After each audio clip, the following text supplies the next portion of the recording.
All right, so let us continue from page 53. Moderation is one of the secrets of prosperity. Actually, I saw that there are, after there are two sutras which are related to this. So let's discuss them along with this. So come to sutra number 1, 2, 3, 4. Live a life of moderation. Save and invest intelligently. देख पा रहे हैं आप? So, just a reminder, we are on the virtue of moderation and non-excessiveness, and we had discussed that this is a very, very important virtue. It affects all aspects of life. So, even if you are not interested in spiritual development, this virtue is still very, very useful. And it affects all the other virtues also. So, that is why this is very, very important. In a sense, आप देख सकते हैं कि ये is very much related to the soul. In the sense that the soul we know is comprised of three aspects: light, love and power. तो इन तीनों में balance के लिए ये वर्च्यू हमें गाइड करती है. It sort of tells us और reminds us the importance of balance, moderation. Balance means moderation, because the opposite of balance is imbalance, and that comes when there is excessive. All right, Sutra 1, 4 and 5, let us discuss. Sutra 5 is, do not spend beyond your budget. What you waste will be taken away. So, in my experience, no one has explained prosperity in a scientific way, or if I may say, the science of prosperity better than Master Cho. I had earlier come across books like The Secret and so on. They are like kindergarten. The best teaching, the proper teaching on how to attain prosperity has come from Master Cho. And the best way to learn it is Kriya Shakti. And we are having this class very soon, the Kriya Shakti class very soon in Jaipur, I think later this year. So my suggestion is, please do the class, learn Kriya Shakti, because that is what, Master has actually broken it down into 5 principles, and many of them we will cover as we talk about these virtues. So what Master is telling us through these 3 sutras, sutra number 1, 4 and 5, is that your spending has to be in moderation if you want to be prosperous. When you have practiced moderation in spending, you are able to save, and the savings will accumulate. Because if you are not practicing moderation in spending, what will be the result? Excessive spending, correct? And right now your income is so much, your expenses are so much. Your income becomes so much, your expenses may also become so much. That is natural. You have more income, you want to spend more. But moderation becomes necessary. Because I've seen many people like that. As their income increased, their expenses also increased. But what you have to understand is that sometimes income may not be in your control. You remember, we have all gone through, the human society has gone through 2, 3 years of COVID. Yes, you remember that incomes got affected, and it is in nobody's control. So, if you are able to practice moderation, you will always ensure income, expense, always there is a gap between the two. That is your saving. That is what you are saving. Correct? And actually, Master Choa has made it very scientific. He says you have to save and invest 30% of your income. And how do you do that? He says, first, as soon as your income comes, you first take out 40%. Why 40%? Why not 30? Because 10% has to be tithing. Tithing समझते हैं ना? Donation. Use the money for helping other people. So you first take out the 40%, 10% tithing, 30% save, invest. And then you start spending from the 60% that is remaining. So why the 10% for tithing? Actually, this is the minimum, at least 10%. Otherwise, you can do more also. Why tithing? Because that will create the karma for continued income. You understand? The karmic entitlement will come because of that. So, yeah, tithing 10%, very, very important. And why save and invest? You see, you save, it will help you in difficult times. You invest, it allows the savings to grow. If you don't invest your savings, you just put it in the bank account, or you just take the money and put it in a bag and put it on under your bed or something like that. The problem with that is the value of 100 rupees today, 1 year later, that 100 rupees is still 100 rupees, but its value has gone down. Why? Inflation. So it is very important to invest. When you invest, you are able to keep increasing the value. You have 100 rupees today, savings, you invested. Next year, when that value is going down, your income has, that saving has gone up because you invested it, right? And Master Choa has been very explicit, actually, not in this book, but in his lectures. He used to tell the students, you, as you start earning, when you start earning, your first target is in your savings account, you should have 1 year income. So if you are earning, let's say, uh, 1 month you are earning, let us say X amount, let us say 50,000 rupees. Then your first target is in your savings account, you should have 50,000. Then it should become 6 lakhs, 12 months multiplied by 50. Because he said, be prepared for a time. You see, life is ups and downs. You may fall sick. This may happen, that may happen. COVID, we've gone through COVID. We know how unpredictable life is. So you must save. So after first year, when you've saved enough income for 1 year, then the next target is 3 years. And the way to do that quickly is save, force yourself to save. It may mean some sacrifices. You see, and that is where it is very important to practice moderation. Because when you practice moderation, you will be able to differentiate between needs and desires. I need a phone, I desire an iPhone. Are you understanding? The need for phone is limited. Even a 15,000 rupee phone will do the job. But then you say, no, no, no, I must have an iPhone. That can be a desire. And that is why Master has said, budget, do not spend beyond your budget. So budgeting becomes very, very important because that is where you draw the line. I can only afford a phone of 15,000 rupees or 20,000 rupees. I cannot afford to spend more than this on this aspect. That becomes very, very important. And the last line that we read, what you waste will be taken away. There, Master Choa is reminding us this is a law of nature, my friends. Always keep this in mind. My suggestion is print it out, make a poster out of it, keep it in front of you, look at it every day. Whatever you waste, whether it is money, whether it is opportunity, whether it is time, whether it is opportunity for spiritual growth, that opportunity is there, you make use of it. If you don't use it, nature will take it away. And it may not come back to you for a long, long time. Maybe not come back in this incarnation. So this is an important law of life that Master has reminded us. What you waste will be taken. All right. Okay, let's continue. Now let's come back to the second sutra from the top. Your life should be balanced. Your spiritual development must be balanced.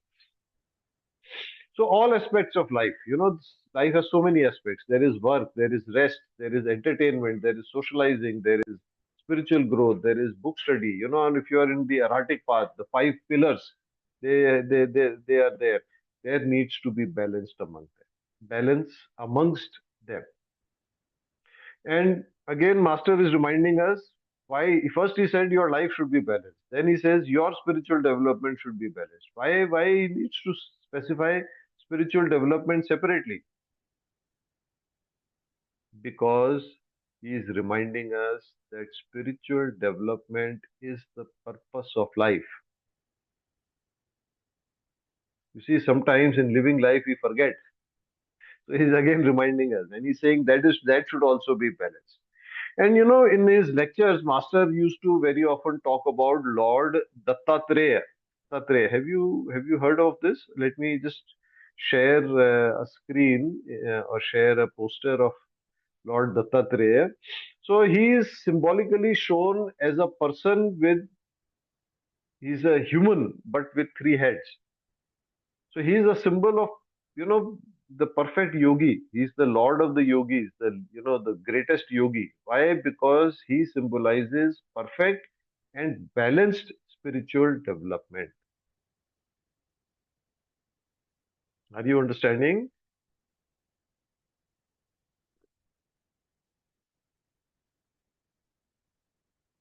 So Master used to have difficulty in speaking the word Dattatreya. So he used to say Dattatreya, but he used to, and if you read the book Inner Secrets of Hinduism Revealed, he has given a section on Lord Dattatreya.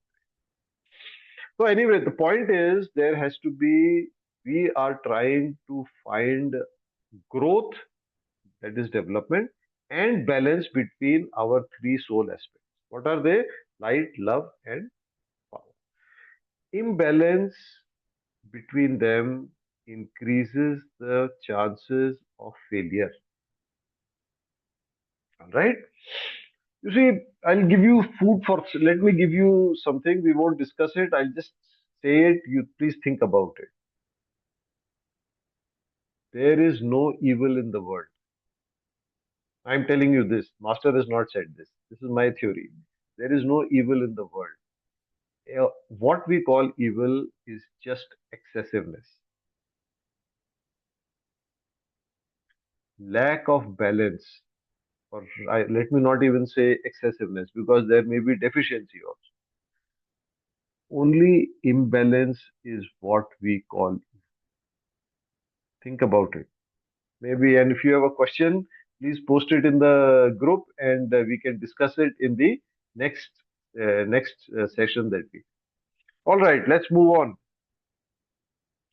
Sutra number 3. Moderation requires discernment. It varies from person to person. What is moderate for one may not be moderate for. So again, Master is reminding us of the interconnection between different virtues. You see, discernment was related to the virtue of accurate perception, correct expression.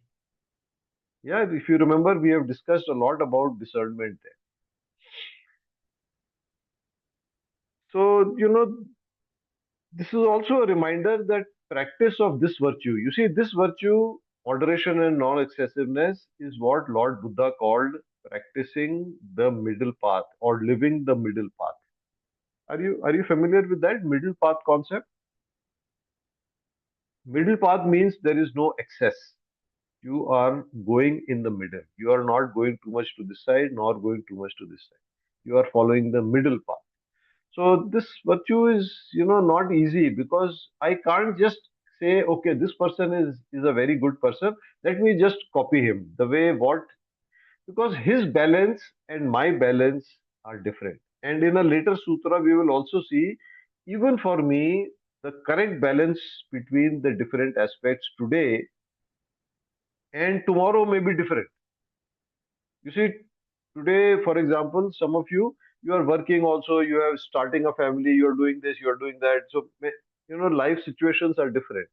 The perfect balance is different. 5 years later, 20 years later, it may change. So, and for that, what is required is mental effort. We have done industriousness, we have talked about industriousness and so on. It requires mental effort. You cannot afford to be lazy. All right. So the next two sutras we already covered with the first sutra. Let's go on to the sixth one. Within abundance is the seed of poverty. Unless you practice tithing, moderation, and industries. Oh, I love how Master gives very, you see, we talked about it. These sutras are like formulas. They're tightly, very densely packed with knowledge. So here in just the second part, he has given us the entire secret of prosperity. What is the secret of prosperity? Three things he has given here. Tithing. So that means you need to create your karmic uh, dispensation or karmic entitlement. Then moderation, because without moderation, without self-control, money will come, but it will go. Can you imagine there is a bag in which you are pouring in some nice things, but there is a big hole in the bag, and whatever you pour in is going out. So end of the day, what will be left with you? Nothing. So moderation requires control, self-control.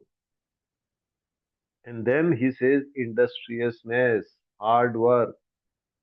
And actually in another place he says intelligent hard work. So that is the secret of prosperity. You lay the ground for that. You create your entitlement, and then you practice moderation. And interesting, within abundance is the seed of poverty. Have you have you read about people who are super rich and now they are fighting for survival? They have become paupers. Paupers सोचते हैं मतलब गरीब हो गए. There is the cases, there are people who have won lotteries. There are people who have inherited lot of money. Very famous case. There was this first person to win 5 crores on Kaun Banega Crorepati. I think his name was Sushil Kumar. And in short time, this person, although he became extremely rich, can you imagine 5 crores? And this is not today 5 crores. This is about maybe 10, 15 years, maybe 20 years ago. He won 5 crores. 5 crores is a lot of money. And yet, in a few years, he, may not have become as poor as earlier, but he lost all that money. If you study the symbol of yin and yang, have you seen the symbol of yin and yang? That also points to us that when something is in excess, it is creating the condition for the other side. So when yin becomes too much, it it causes, within yin is the seed of yang. ये बढ़ेगा तो ये इसको automatically grow करेगा so that balance is maintained. Yeah, I hope it is not too complicated. Okay, let's do the last sutra on this page. To have fun is good. To have money is good, but practice moderation. Live within your means. Save 20 to 30% of what you earn.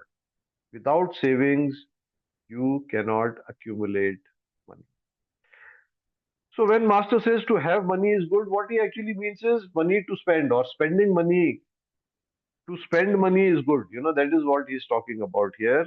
But that is where moderation is required. You see, another aspect of moderation, when you practice moderation, you develop detachment. You do not become attached to comforts, luxuries, brands, and things like that. So, this detachment is important. This moderation, because it causes, or let's say, moderation is important because it develops within us detachment. And you see, my theory here is that money, the purpose of money is that it should enable spiritual development.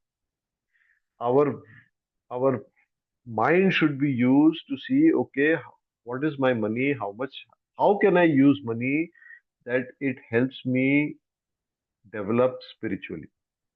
For example, there is some some activity on which you have to spend a lot of time, which doesn't allow you to spend time on your spiritual practices.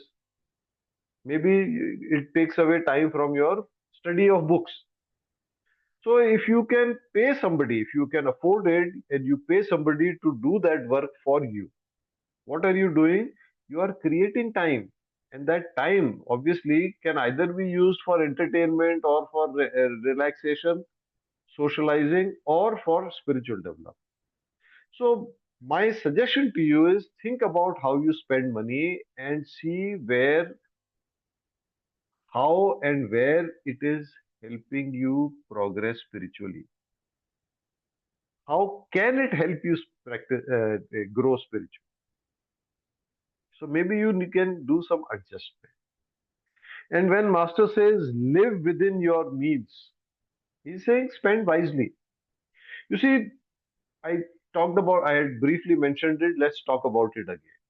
You can buy a car for X amount, you can buy another car for 10 times that amount. Both cars will take you from place to place.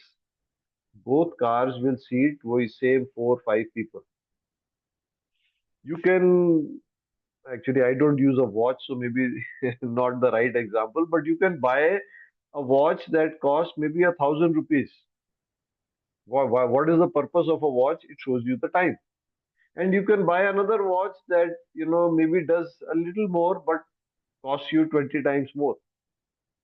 You can buy a cell phone for 15,000 rupees. You can buy a cell phone for 10 times that. If you can afford it, all right. If there is a necessity for, what that extra, more expensive thing gives you, that's also all right. But sometimes you have to say, do I really need an expensive car? Do I really need an expensive watch? Do I really need, you know, an expensive phone? I have seen people who cannot afford it, but still they want iPhone. So they will buy on installment. They are spending money on interest. They are paying interest to somebody because they want to be able to, pay in installments. Now, if there is a need for it, I can understand. Sometimes there is, it is necessary. But if there is no need, then you are not living within your.